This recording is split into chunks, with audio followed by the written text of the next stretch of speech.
Murió la princesa del pueblo. El país entero lloraba. Las calles estaban cubiertas de flores, lágrimas y rabia. Pero la reina no dijo una sola palabra. Durante 7 días, el silencio más poderoso del Reino Unido fue absoluto. ¿Frialdad? ¿Indiferencia? ¿O algo que nadie se atrevió a contar? Porque detrás de ese silencio había un secreto, uno que la reina escondió durante años. Fue una tragedia pública, pero también una tragedia familiar. Mientras el mundo exigía palabras, ella eligió el silencio para proteger a sus nietos. Esta es la historia que nunca te contaron, y cuando la escuches, puede que nunca vuelvas a verla de la misma forma. 1997. Una noticia recorre el mundo como una ráfaga helada. Diana ha muerto. En París, un túnel oscuro, un coche destrozado, un corazón detenido. En Londres, miles de personas despiertan con el alma rota. En las calles, el silencio es más fuerte que el tráfico. Extraños se abrazan sin hablar. Hombres y mujeres que nunca la conocieron lloran como si hubieran perdido a alguien de su propia familia. Porque, de alguna manera, eso era. Diana había cruzado una línea invisible. No era solo una princesa, era su princesa. Radios, televisores, portadas, un solo rostro, una sola pérdida. El Reino Unido entero se detiene, excepto por una figura ausente, silenciosa, la reina. La mujer más poderosa del país no dijo una palabra. Durante 7 días enteros, el silencio de la reina fue total. Ni un discurso, ni una carta, ni un gesto frente a las cámaras, y con el paso de las horas, ese silencio comenzó a cambiar de forma. Primero fue desconcierto, después incomodidad, luego enojo. ¿Dónde está? ¿Por qué no habla? ¿Es frialdad o algo más? En un país que gritaba de dolor, su silencio fue interpretado como indiferencia. Pero detrás de esas puertas cerradas, detrás de los muros fríos de Balmoral, se estaba librando otra batalla. Una batalla invisible, silenciosa. Una batalla que solo ahora, años después, comenzamos a entender. Y que cambiaría para siempre la forma en que vemos a la corona y a la reina.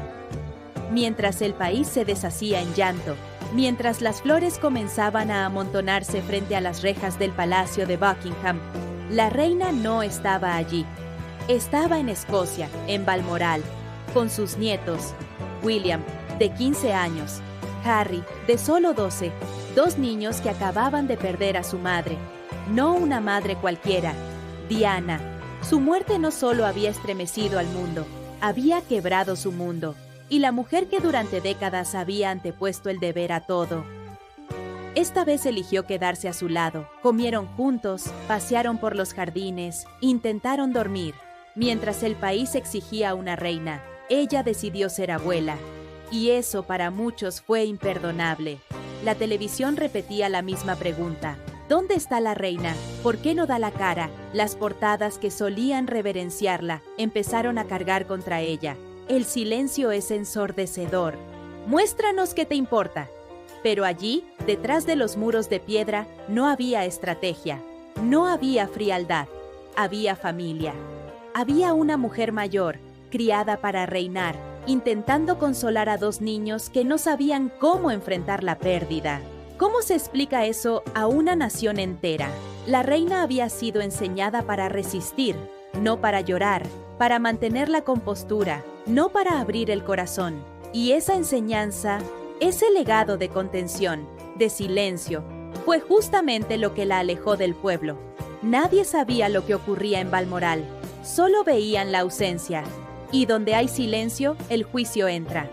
En esos días, el trono no parecía un símbolo de fortaleza, parecía una torre de marfil, lejana, sorda, pero la verdad, como casi siempre, era mucho más humana. Ella no estaba ignorando el dolor del pueblo, estaba intentando sostener el dolor de sus nietos. Día tras día, el silencio de la reina comenzaba a doler más que la ausencia de Diana. Las flores en Buckingham ya no eran solo tributo, eran protesta. Pequeñas notas manuscritas entre los ramos decían cosas como: ¿Dónde estás, reina? habla con nosotros.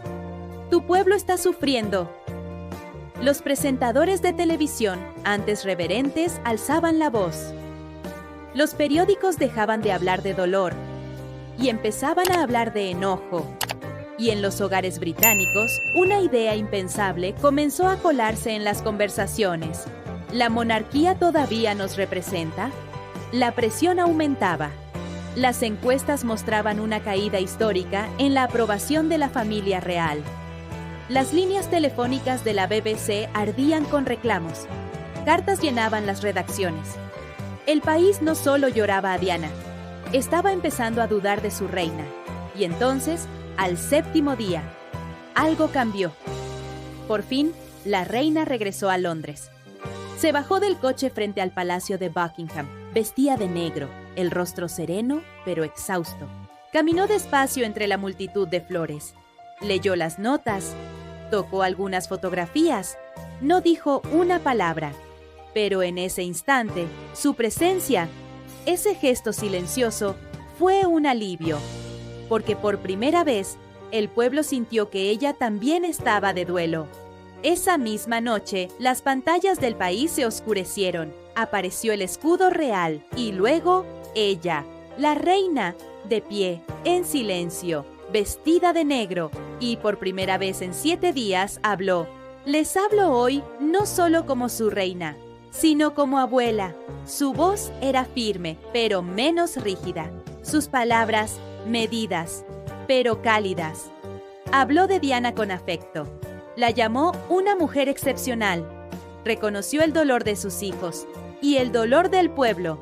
No fue un discurso emocional, pero fue suficiente, porque ya no hablaba una institución. Hablaba una mujer rota por dentro, intentando mantenerse de pie. En ese momento, por fin, la reina y su pueblo se encontraron. El discurso calmó a muchos, pero no todos sabían lo difícil que fue lograrlo.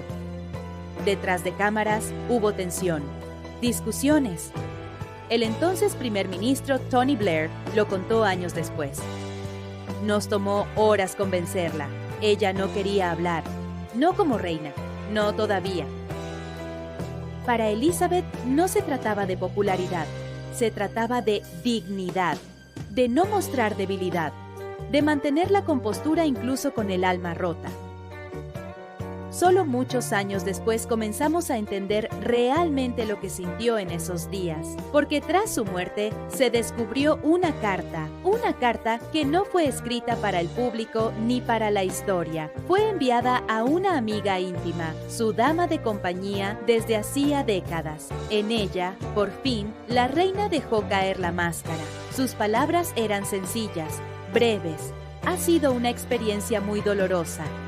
Eso fue todo, pero esa frase, muy dolorosa, escrita con una exclamación final, decía más que cualquier discurso real, porque la reina rara vez usaba exclamaciones y jamás decía que algo la había afectado emocionalmente, pero allí estaba, en tinta, el dolor no fingido, la pena no televisada, y en ese mismo párrafo hablaba de sus nietos.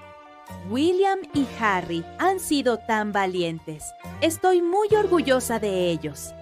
En esas líneas escritas a mano no había protocolo. Solo una mujer que no podía dormir, que no podía llorar en público, pero que se desbordaba en una carta privada. Porque esa semana no fue solo una crisis nacional. Fue, sobre todo, una tragedia íntima. Y en su corazón, la reina sabía lo que los demás aún no podían ver, que su silencio había herido a su pueblo, pero que hablar demasiado pronto habría sido traicionar a sus nietos. Años después de aquella semana, en 1997, más verdades saldrían a la luz. Porque, aunque la reina rara vez hablaba de sus emociones, sí las escribía. En diarios personales, en cartas privadas, en notas que nunca pensó que serían leídas por nadie más.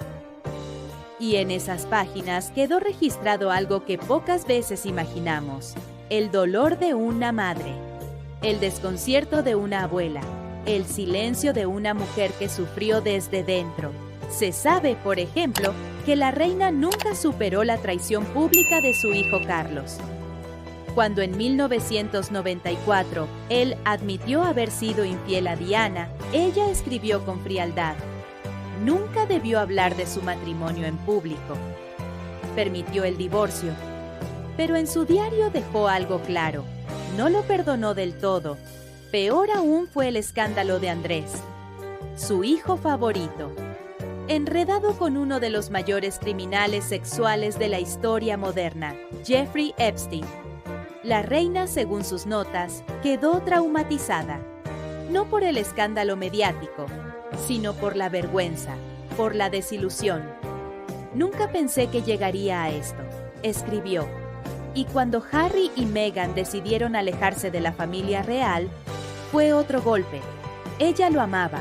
Lo había visto crecer con una mezcla de ternura y preocupación. Le gustaba Meghan, sí, pero creía que todo había sido demasiado rápido. En sus escritos confesó sentirse herida, no por la decisión en sí, sino porque sintió que Harry se había perdido a sí mismo. Incluso con Kate, la imagen de nuera perfecta, hubo dudas. En los primeros años, la reina desconfiaba.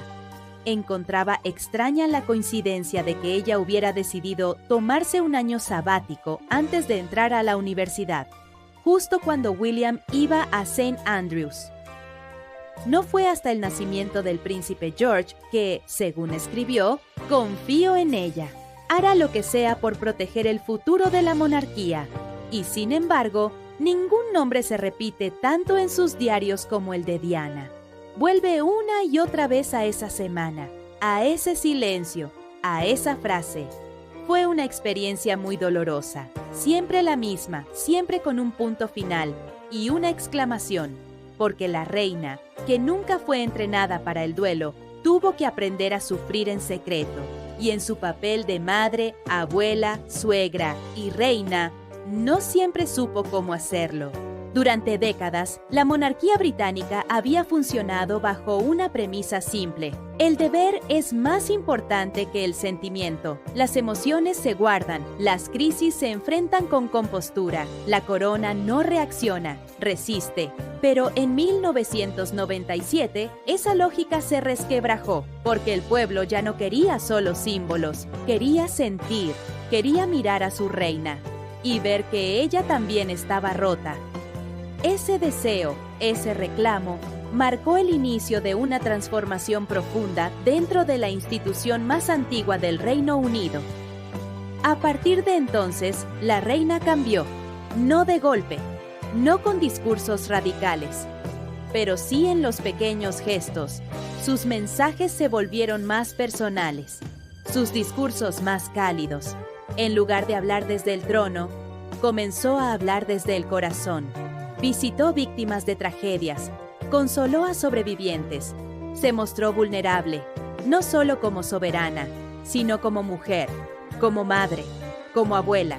Y la nación lo notó. La distancia empezó a reducirse. Incluso dentro del palacio, algo cambió. Las oficinas de prensa se modernizaron.